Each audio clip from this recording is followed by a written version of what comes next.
Bom dia, galera.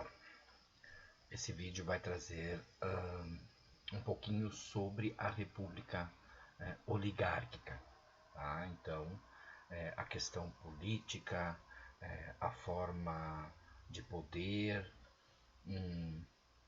as maneiras que foram usadas, então, para essas oligarquias aí da República Oligárquica se manterem no poder, né, no Brasil. Então, vamos primeiro fazer uma pequena introdução aí, né?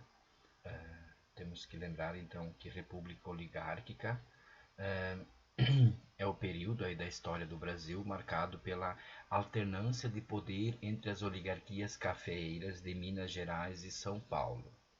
Tá? Então, isso entre os anos de 1894 e 1930. Né? E trata-se aí, portanto, de quase todo o período da Primeira República no Brasil. Né? Falamos em oligarquia, república oligárquica, mas o que significa oligarquia?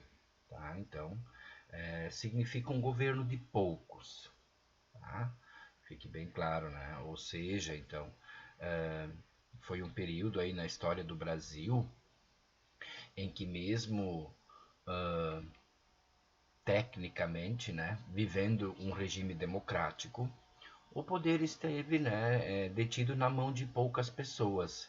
E essas pessoas tomam decisões, então, a fim de beneficiar apenas a si próprios.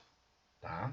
Então, durante aí a Primeira República, né, o poder político do país se concentrava aí, né, e estava centrado nas oligarquias locais, então, que eram pequenos grupos que sustentavam seu poder a partir das riquezas que eram produzidas nas suas propriedades rurais. As principais, então, dá para destacar assim, né, que as principais oligarquias aí, elas eram do Rio de Janeiro, São Paulo, Pernambuco, Bahia, Rio Grande do Sul e Minas Gerais. Tá? Então essas aí vão ser as que vão se destacar. Tá?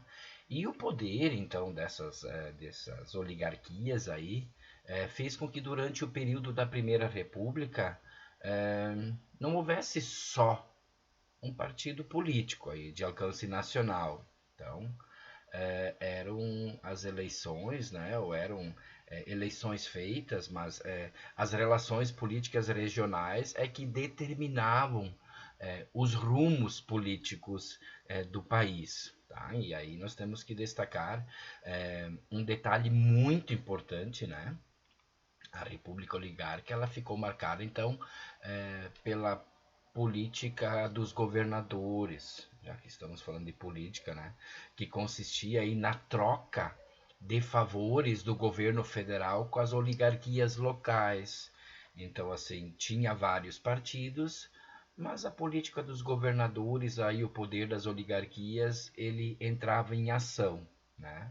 Então, o governo federal na intenção, então, de acabar com as disputas regionais que aconteciam entre os estados brasileiros, começava a apoiar aí as oligarquias mais poderosas, concedendo então favores aí e oferecendo recursos, né, e cargos para os aliados, né, das oligarquias aí. E em troca, as oligarquias se comprometiam, né, a apoiar o governo federal, né, por exemplo, a partir da eleição de deputados, né, que no legislativo daí votariam a favor das medidas propostas pelo governo. Né, então era um toma lá da cá, né? Com essa política, então o governo brasileiro consolida aí seu poder sobre os estados, impedindo que o federalismo levasse a movimentos separatistas ou de guerra civil, porque havia um controle, né, sobre sempre. E ao mesmo tempo aí as oligarquias tinham seu poder político reforçado. E para que esse acordo então fosse viável, era necessário que os candidatos então certos fossem eleitos, né, para manter sempre entre os mesmos. Então a República Oligárquica aí, ela foi marcada, portanto, por uma política, né, chamada de política do café com leite. Tá? Que então consistiu na união das duas oligarquias mais poderosas aí do período, que eram São Paulo e Minas Gerais. Né? Então, essa política aí do café com leite, ela pretendia garantir o revezamento entre os candidatos aí das duas oligarquias, né, mais poderosas, e uma obtendo apoio da outra. Então essa prática aí não aconteceu em todo o período da Primeira República. Ou seja, aí dá para trazer nessa forma, né?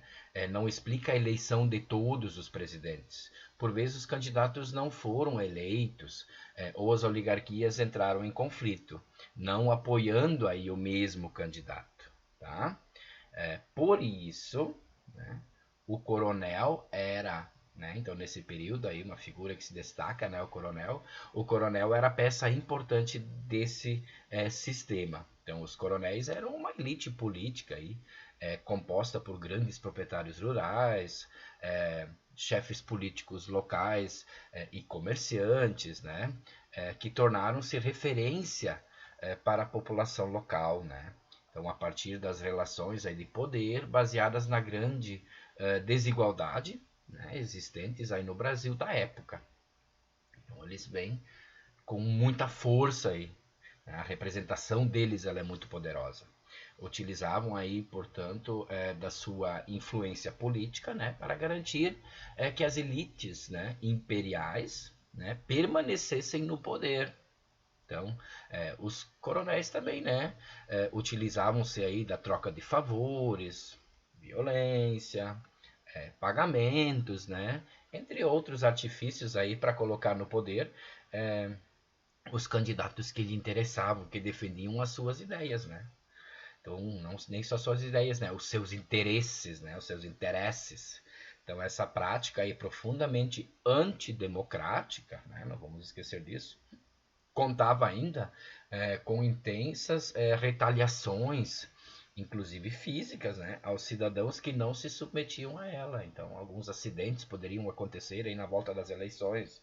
Então, todo mundo aceitava, né, e se submetia.